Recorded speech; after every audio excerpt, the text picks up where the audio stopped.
Good day mga lords, so marami na naman tayong basketball updates. David Morel Pepermana sa Ginebra, TR7 at San Miguel Bermen unstoppable pa rin dito sa PBA Philippine Cup. Ito ngayon mga lords ang ating pag-uusapan sa video natin ito. Ngunit kung bago ka pa lang sa aking munting YouTube channel, humingi po ako ng likes, share and subscribe.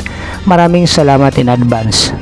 So unahin natin itong report ng Spin.ph ni Sir Dodo Katakutan. Ayon dito nga mga lords, countdown on as Ginebra close to signing David Morel of Weavers. So itong si David Morel nga mga lords ay galing ito dito sa Magnolia Chicken Templados, kung saan nga ay nirelease nga ito ng Magnolia Chicken Templados. At ang purpose nga nito nga mga lords ay para maging isang free agent na nga itong si David Morel. So kung matatanda natin, itong si David Morel nga mga lords ay napunta dito sa Magnolia Chicken Templados via trade niya sa pagitan nitong si Adrian Wong at future draft pick ng Magnolia Chicken Templados kasama itong si Abu Trotter.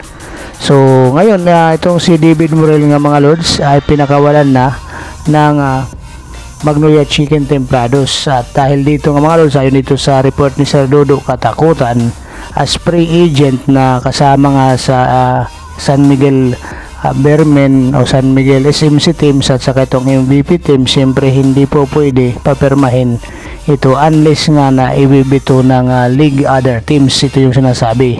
So ibig sabihin dito nga mga lords, yung siyam na team na hindi kasama dito sa SMC teams ay kaya mayroon silang panahon para kunin nga itong free agent na si David Morel. Unless kung hindi nga nila ito kukunin, ay itong ayon nga dito sa source nga mga lords ay papapirmahin nga ito ng SMC teams itong Barangay Ginebra San Miguel. So ngayon naantayin nga ito mga lords hanggang sa bukas ang inaantay na magiging decision nga dito, o kung walang team na kukuha dito kay David Morel, for sure nga papipirmahin na nga ito mga lords itong slam dunk king ng Barangay Ginebra San Miguel, dahil na rin sa kakulangan nga ng personnel nitong Barangay Ginebra San Miguel dahil sa mga injury. Kaya itong si David Morel ay magkakaroon nga ng panibagong tahanan ito nga yung Barangay Ginebra San Miguel, which is maganda nga ito para dito kay David Morel na ngayon nga ay isa na siyang ganap na free agent dahil sa pinakawalan na siya ng Magnolia Chicken Templados. So kung ano man ang magiging decision dito mga lords at walang magwiwib dito, walang kukuha, so itong si David Morel asahan natin na ito ay makikita natin sa uniforme nitong Barangay Ginebra San Miguel. So mag-fit kaya itong si David Morel sa sistema ng Barangay Ginebra San Miguel, ang tabayanan natin mga lords. So dito naman tayo sa ating pangalawang PBA updates. Sa report naman ng Inquirer.net ni Sir Denison Ridalupang, ayon dito nga mga lords, aside from scoring, Romeo value of the bench for San Miguel includes nga itong kanyang depensa. Kung matatanda natin nga mga lords, nangunguna ngayon sa team standing ito na San Miguel Bermen na mayroon na silang 7-0. So ito nga ay dahil dito sa masterpiece nga ng isa kanilang coach na si Coach George Gallant. So ayon nga dito sa report nga mga lords na itong San Miguel Bermen ay hindi lang nakabase dito kay John Mar Fajardo, itong kay CJ Perez, maging itong si Marcio Lasater. So itong si CJ Perez, ito ngayong nagiging consistent nga ang kanyang performance dito sa San Miguel Bermen sa tulong din itong 7-time MVP na si John Mar Fajardo at syempre itong si Marcio Lasater na hanggang sa ngayon nga ay deadly pa rin ang kanyang mga 3-point shot. At isa dito sa pinipinpoint nga ni Coach George Gallant, itong si Terence Romeo. Coming from the bench nga ay malaking ang tulong itong si Terence Romeo sa kupunan. Ito yung maganda dito nga mga lords sa ating alamin dito sa report nga ng Inquirer.net. Ayon nga dito, whenever we are down at Marcio Lasater, hindi nga pumapasok yung mga tira, si Terence Romeo ang nagiging take control ng laro. Ayon dito kay Coach George Gallant sa interview nga niya sa kanya ng Inquirer.net. At isa pa dito nga itong si Terence Romeo nga mga lods ay nakakapagbigay ng puntos kung kinakailangan ng San Miguel Bermen, katulad niya ng nakuha nilang panalo kontra dito sa struggling team ng Converge Fiber Rexers. So ngayon nga itong si Terence Romeo ay masasabi nga natin mga lods na healthy na nga ito. Ayon dito sa report, much of that success has been made possible by the Bermens at trios deep with is now healthy Terence Romeo.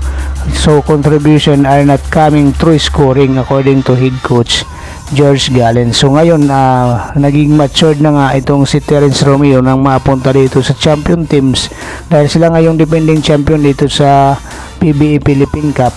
At isa dito sinasabi na isa rin siya sa mga malaking tulong dito sa San Miguel Bermen na nagiging spark plug, katulad niya dito kay CJ Perez, itong sila Jericho Cruz at itong si Marcio Lasater.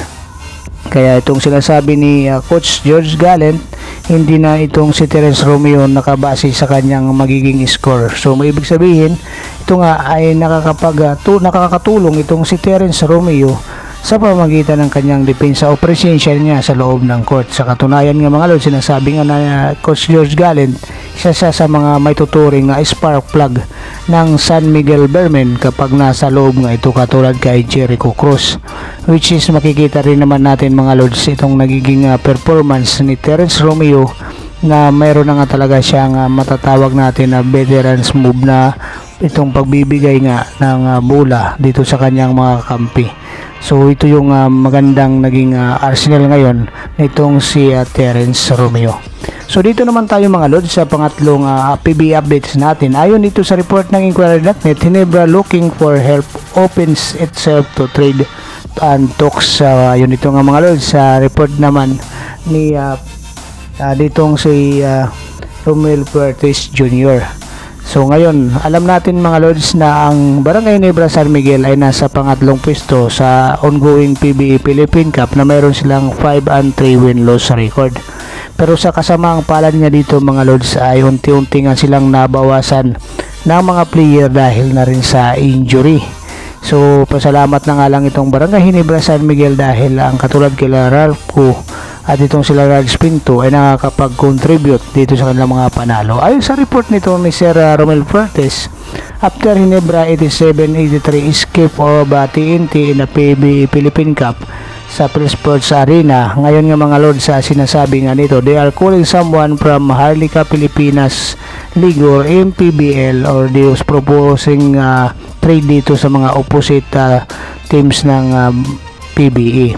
So ibig sabihin nito nga mga lods ay willing nga silang makipag-trade para makakuha nga sa kanilang kakulangan dito sa ongoing PBA Philippine Cup dahil nga sa pagkakaroon ng problema sa stretch 3, lalong-lalo na itong forward nila na si Jimmy Malonzo na bigla ang itong nagkaroon ng injury. Sa ngayon nga ang Barangay Ginebra San Miguel ni Coach Tim Con ay problemado para dito sa kakulangan ng kanilang player.